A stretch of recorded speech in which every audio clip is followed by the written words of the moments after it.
Sorry, matiim tang isay, matiim tang may saksa kaya matam ni aktam na.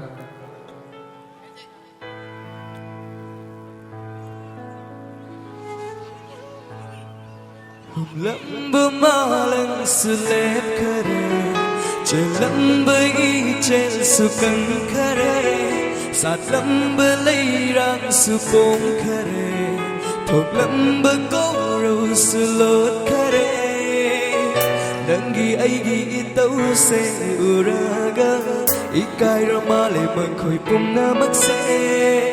Othok na chana kreda ibani se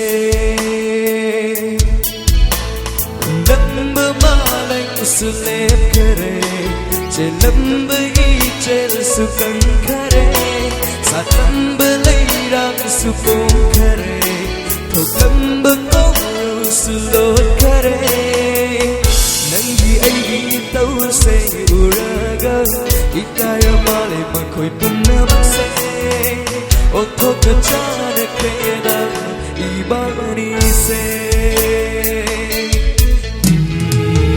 nangi pangka na tau uraga ikaya lagi badong oini othok na bawani fonanda nanga ikai dong siya na naging nagpamitindo.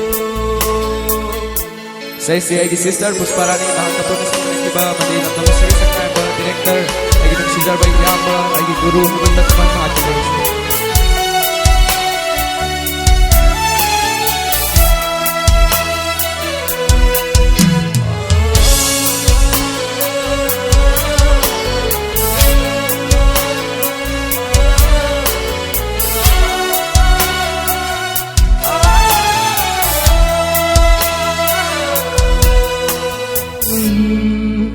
Tagat Zari, may apunong pumukanay kung ano nakulong Zari. Thank you very much.